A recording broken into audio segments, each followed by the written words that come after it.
Hello again and welcome back to our course on Project 2019 Advanced. In this section, we're going to start to look at custom fields. Now, it's probably the case that in your use of Microsoft projects so far, you've seen and used many of the fields associated with tasks and resources. So for example, if we're dealing with tasks, there are many fields associated with a task, such as its duration, its start date, and its actual start date.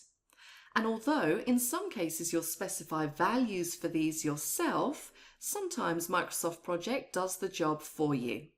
So for instance, if you set up a task starting on a particular date, then create another task with a dependency on the first, so say it's going to start 20 days after the first task starts, Microsoft Project will calculate the start date for you. It also calculates things like the amount of work involved in a task based on the duration, the number of resources assigned, and so on.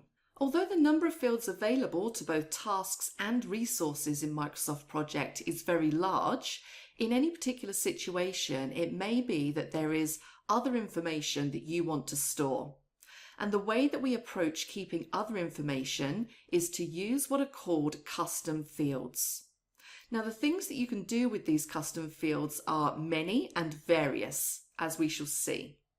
But Project goes part of the way there to enabling custom fields for you by providing a set of dummy fields, and you can use these as the basis for custom fields. Now, what I'm going to do in this section is to demonstrate a very simple example of a custom field, and that will both show you how we'll use those dummy fields and also the sort of things that you can do with custom fields. Now, the example I'm going to use is one which most project managers will be familiar with, although this is a relatively recent innovation. It's been around for a few years now, and many project managers keep information about the tasks in a project that's called RAG status.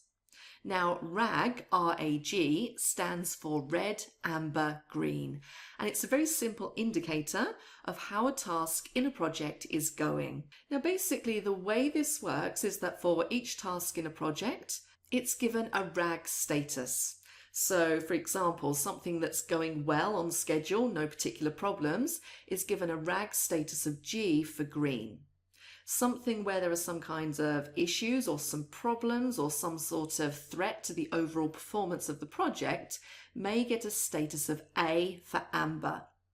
And a task, in our case, where things have gone horribly wrong and we really need to give it some attention, get the project back on track, we might give that a status of R for red.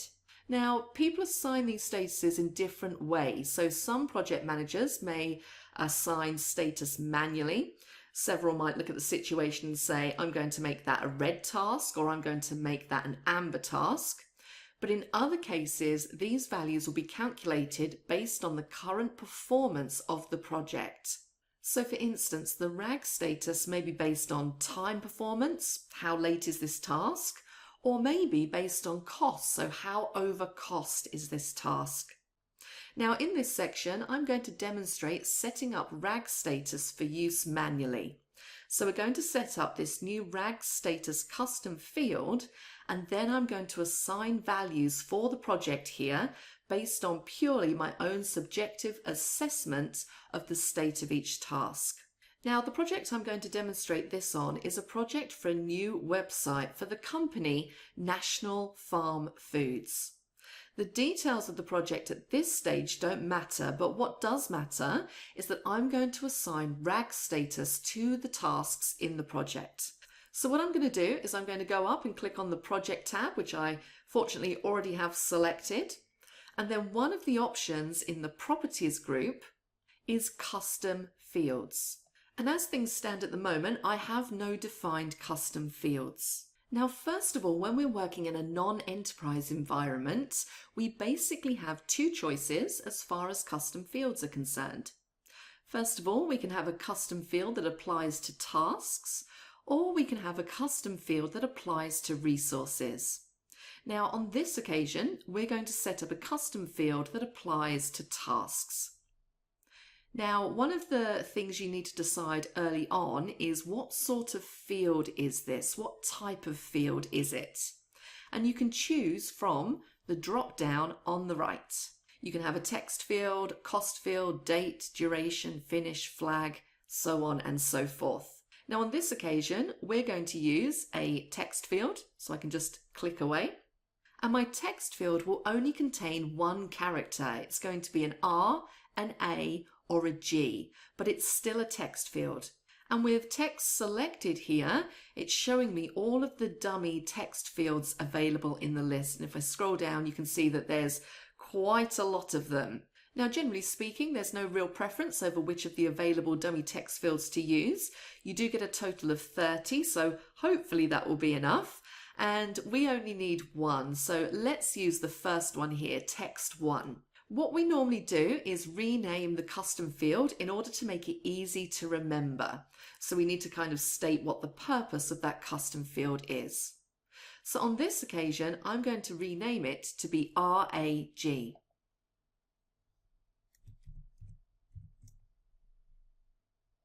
Now, when I click on OK, look how it appears in the list. It's referred to as RAG, but in brackets afterwards, it says text 1. That's partly there to remind me that this is a custom field and which of the available dummy text fields it's using. And you'll see that at various points from now until later on in the course. So let's work through some of these other options. First of all, custom attributes. So we can have no custom attributes, lookup, or formula. Now, we can say no custom attributes, in which case the user can type into our new RAG text field pretty much anything they want to. Or we can say look up the available values from a list, or we can say apply a formula, maybe do a calculation to determine which value this custom field takes in any particular case. So on this occasion, we're going to use a lookup table. So let's click on the lookup button. And it will take us to the Edit Lookup Table for RAG dialog box. And what we're going to put in here is the available values for RAG status. Now, if you've got a long list of options to put in here, it's probably useful to put the most used ones at the beginning, or you may choose to say, well, with a long list, it may be best to put them in alphabetical order, and then people can find them easily.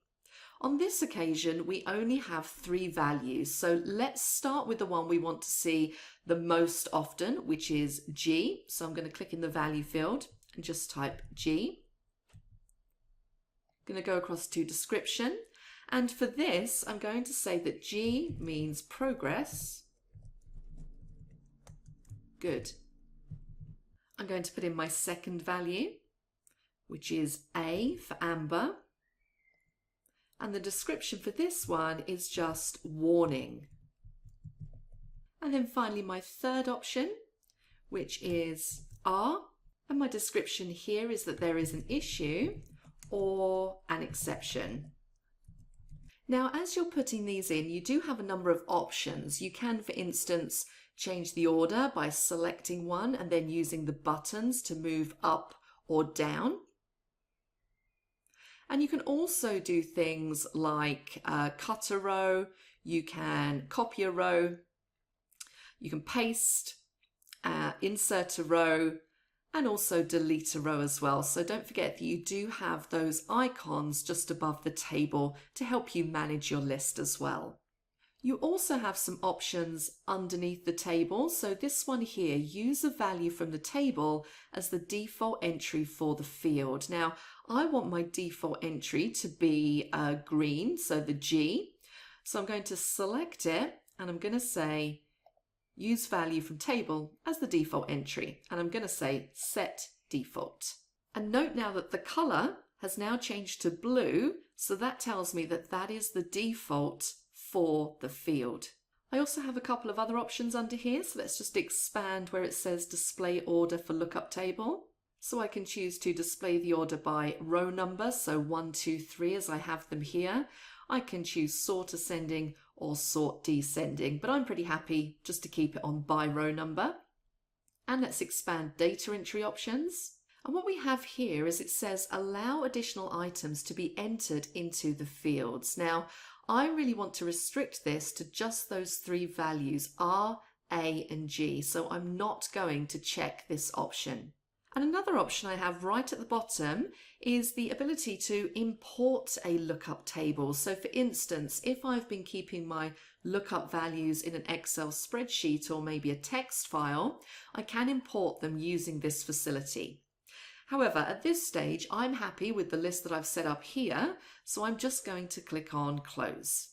So having set up my list of available values, the next set of options I have relate to calculation for task and group summary rows.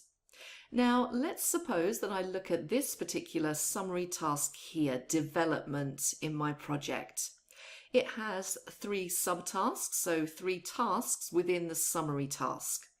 And let's suppose that I gave all 3 of them a RAG status value of G. So do I calculate a RAG status value for the summary task on the basis of that?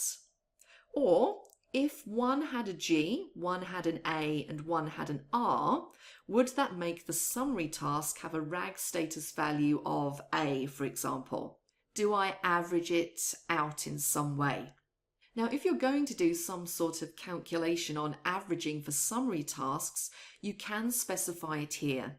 But if you don't do that, if summary task RAG status is not calculated in some way from the RAG status of the individual tasks, you'll leave this set at none, which is what I'm going to do for the moment. The next option is how we would do calculations for assignment rows. Well, again, on this occasion, we're not going to calculate values for assignment rows. So again, we're going to leave that set at none.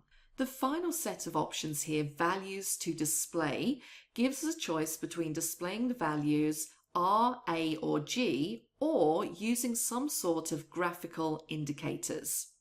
So let's click on graphical indicators, and it brings up the graphical indicators dialog box. Now, using this dialog, you can specify which graphical indicator is shown for any value or combination of values for non-summary rows, summary rows, and for the project summary task itself. And with the last 2 of those, you can see whether the summary rows or the project summary inherit criteria from the non-summary rows or summary rows that they own. Now, on this occasion, I'm going to stick with data, and I'm going to click on OK. And my first custom field is now set up. So let's take our custom field for a little bit of a test drive. First thing I'm going to do here is I'm going to insert a column. So right click and insert column. And I'm going to scroll down for my field type. And if I go to the bottom, that's where I should find those custom fields, and there they are, all of those text ones. So let's choose the one we created, so text 1 RAG, and let's go through some of these tasks. So the first one here, tendering process contract, I can see that that task is actually complete. It's got a tick in the information column.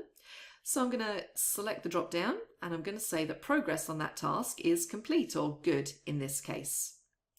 If I move down to requirements definition and look across at the Gantt chart, well, we're not making as good a progress on this task. It's probably about 75% complete. So I'm going to give that one an A for warning. And I'm going to go and I'm going to give this one an A as well. So let me just go through and complete a few more of these. I'm going to give most of these a status of progress good. And of course, typically you can use this field in any other way you might use a field. So you could use it in filtering, for instance. So if I wanted to filter this list, I could go up to the View tab and I could set up a filter. Or alternatively, if I just wanted to see all of the tasks with a RAG status of G, and of course I could click on the drop down, I could select G and click on OK, and it will just filter out all of those tasks that don't have a status of G. So that's the basics of setting up and to some extent using a custom field. In the next section, we'll look at custom fields in a little bit more detail.